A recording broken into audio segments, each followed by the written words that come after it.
ஷண்முகம் பரணி சீரியலில் இப்போ ஒரு ஆட்டகாசமான எபிசோட் வந்திருக்கு. மிஸ் பண்ணாமல் ஃபுல்லோடையும் கேளுங்க. அதுக்கு முன்னாடி அந்த வீடியோ பிடிச்சிருந்துச்சுன்னா லைக் பண்ண பாருங்க. ரொம்ப பிடிச்சிருந்துச்சுன்னா சேனலுக்கு வந்து சப்ஸ்கிரைப் பண்ணி கண்டினியூஸாக ஆதரவு வந்து தாங்க. காரில் வந்து இறங்குறாங்க. முத்துப்பாண்டி, சவுந்தரபாண்டி, சனியன் 3 பேர் வந்து இறங்குறாங்க. பேச்ச ஆரம்பிக்கிறாங்க. டேய் முத்துப்பாண்டி, பிளான் எதுவும் சொதப்பிடாத. பொண்ணு வீட்டுக்காரங்க வரப்போகிறாங்க, நிச்சயம் பண்ண போகிறேன். ஏன்பா அக்காவையும் கூட்டிகிட்டு வந்துடலாம்ல. உங்கள் அக்கா ஓவரா திமுறா பேசி இந்த பிளானையும் வந்து சொதப்பிடுவாங்க. உங்கள் அக்காவெல்லாம் வந்து அல்டிமேட்டாக வந்து இறக்கணும்டா, சரியா அப்படின்னு சொல்லிடுறாங்க அந்த இடத்துல. ஏன்பா பாண்டியம்மா வந்தா எனக்கு அத்தை வந்து நல்லா தானே பேசுவாங்க. ஏய் சும்மானுடுறா, அத்தை வந்தா சொதப்பிடுவாங்கன்னு சொல்கிறேன்ல. அவங்கெல்லாம் ஹைலைட்டான சீனில் மட்டும்தான் இறக்கணும், அப்போ தான் ஒரு ஹைப் இருக்குங்கிற மாதிரி சவுந்தரபாண்டி வந்து பேசுகிறாங்க. நான் வந்து இந்த பிளான் சொதப்பக்கூடாதுன்னு சொல்லிட்டு தான் என் அக்காவே கொண்டு வராமல் இருக்கேன். நீ ஏதாவது சொதப்புனேன்னு வச்சுக்கியேன், அப்புறம் ஒன்றும் பண்ண முடியாது. உனக்கு இந்த கல்யாணத்தில் விருப்பம் இருக்கிற மாதிரி இருக்கணும். பொண்ணை பார்த்ததுக்கப்புறம் தான் நீ சிரிக்கவே ஆரம்பிக்கணும், சரியா? ஓவராக ஆக்டிங் அடிச்சிடாதடா, எல்லாருக்கும் சந்தேகம் வந்துடும். ஏன்னா பாக்கியம் வந்து உன்னையே தான் உன்னிப்பாக வந்து பார்த்துட்டு இருப்பா. உனக்கு நீ வேணும்னு கல்யாணத்தை வந்து சம்மதிக்கிறியா, இல்லை ரத்னா வாழ்க்கையை வந்து மோசம் பண்ணுறதுக்காக கல்யாணத்தில் சம்மதிக்கிறியான்னு உன் தங்கச்சிக்காரிக்கும் சரி அம்மாக்கும் ரொம்ப வந்து சந்தேகம் வரும். நடுவில் சிவன்பாலன் வேற இருக்கான். அவன் நீ லவ் பண்ணுற மாதிரி பார்த்தா கண்டுபிடிச்சிருவான்.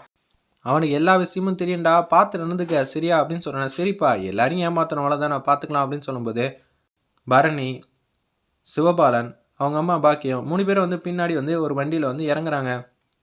பொண்ணு வீட்டுக்காரங்க வரலையா அப்படின்னு சொல்கிறாங்க. சபையில் வந்து ஜமக்காலம் விரிச்சு எல்லாமே வந்து பூ, வெத்தலை பாக்கு, பழம்லாம் வச்சுருக்காங்க. பார்த்தா பொண்ணு வீட்டுக்காரங்க வரலன்னு சொன்னோன்னே 2 வீட்டு சார்பிலையும் வந்து மத்திய விஷயம் பண்ணுறவங்க வந்து நிற்கிறாங்க. பொண்ணு வீட்டுக்காரங்க இப்போ வந்துடுவாங்க. என்னல்ல மாப்பிள்ளை வீட்டுக்காரங்களை பார்த்தா இலக்காரமாக தெரியுதா? நாங்களே வந்து வந்துட்டோம், பொண்ணு வீட்டுக்காரங்க வரலன்னா சொந்த பந்தம் வரதுக்கெல்லாம் தாமதமாயிடுச்சு, அதனால தான் வர முடியல. நீங்கள் எதுவும் கோச்சிக்காதீங்க, ஏசாதீங்க, தயவு செஞ்சு உட்காருங்களே அப்படின்னு சொன்னோன்னே எல்லாரும் வந்து உட்கார்ற மாதிரி அந்த இடத்துல சூப்பராக வந்து காட்டியிருந்தாங்க.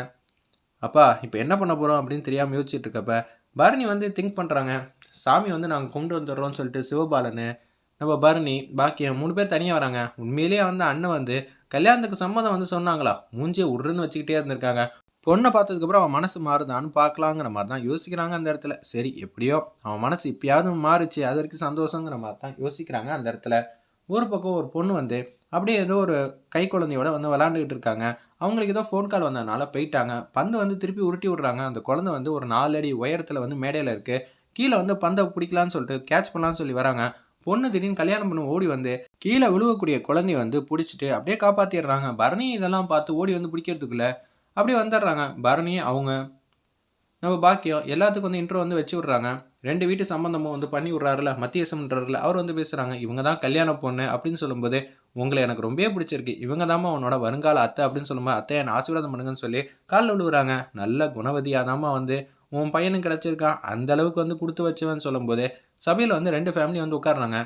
ஒரு பக்கம் ரத்னா வந்து நினச்சிக்கிட்டு உன் வாழ்க்கையை நீயே வந்து கெடுத்துக்காத, நல்ல பொண்ணாக உனக்கு கிடச்சிருக்கா அப்படின்னு சொல்லி பேச்ச ஆரம்பிக்கிறாங்க. நம்ம பரணி அந்த இடத்துல, நான் இதெல்லாம் சொல்லுனா உனக்கு பிடிக்காது. ஆமாம், உன்ட்ட எதுவும் கேட்டேனா?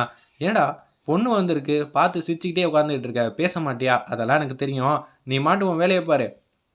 உனக்கு என்ன பிடிக்காது, எனக்கு ஒன்றை பிடிக்காது. இருந்தாலும் நான் உன் தங்கச்சியாச்சு, உனக்கு நல்ல வாழ்க்கையாக வந்து கிடச்சிருக்கேன்னு நினச்சி சந்தோஷமாக தான் இருக்குது. வாழ்க்கையில் இன்றைக்கி தாண்டா உருப்படியான ஒரு காரியம் வந்து பண்ணியிருக்க அப்படின்னு சொல்லும்போது, பொண்ணுக்கிட்ட பேசுன்னு சொல்லி எல்லாரும் வந்து சொல்கிறாங்க.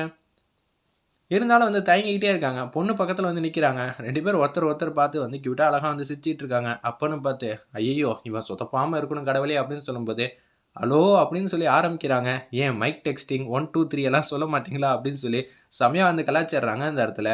அந்த பொண்ணு இதை கேட்டோன்னு வந்து எல்லாரும் வந்து சிரிக்க ஆரம்பிச்சிட்டாங்க. என் அண்ணனுக்கு ஏற்ற பொண்ணு தான் நீங்கள் கிடச்சிருக்கீங்க, பெரிய போலீஸ் ஆஃபீஸர் தான், பொண்ணுக்கிட்ட பேச வந்து தயங்குறாங்க.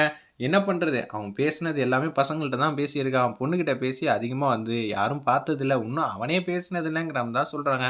போக போக வந்து பழகிருன்னு சொல்லிட்டு 2 வீட்டுக்காரங்களும் வந்து சபையில் வந்து உட்காந்துட்டு இருக்காங்க. ஐயர் வந்து பேசுகிறாங்க. தாம்பளை தட்டு இதெல்லாம் மாற்றணுன்னா 2 வீட்டோட தாய்மாமா வாங்கன்னு சொல்லும்போது, என் தம்பி தான் எல்லாம், இன்னொன்று இந்த கல்யாண செலவு தடபுடலாம் ஏற்பாடு எல்லாத்தையும் வந்து நான் பார்த்துக்கிறேன்னு சவுந்தரபாண்டி வந்து பேசுகிறாங்க. ஏன்னா அந்த கல்யாணத்தை தான் ஆல்மோஸ்ட் வந்து ரத்னாக்காக தானே பண்ணுறாங்க. அதனால் அவங்க வீட்டு செலவு வந்து எதுவும் பண்ணக்கூடாதுங்கிற ஒரே காரணத்துக்காக தான் இந்த பக்கம் எல்லா செலவையும் வந்து நம்ம சவுந்தரபாண்டியன் ஏற்றுக்கிற மாதிரி இப்போலேருந்து தந்திரமாக வந்து மூவ் பண்ண ஆரம்பிச்சிட்டாரு அந்த இடத்துல. நம்ம சவுந்தரபாண்டியன், எனக்கு தாய்மாமாலாம் யாரும் இல்லைங்க அப்படின்னு சொல்லும்போது, இவரும் மத்தியஸ்தம் பண்ணுறாருல, இவரும் வந்து பண்ணட்டும், என்னங்க என்னாலாம் பண்ண முடியாதுன்னு சொல்லி பொண்ணோட தாய்மாமன் வந்து பேசுகிறாங்க. பரிசம் போடணுன்னா பொண்ணுக்கு தாய்மாமன் இருக்கிற மாதிரி மாப்பிள்ளைக்கு தாய் மாமா இருக்கணும். இருக்காரா இல்லை இல்லையா?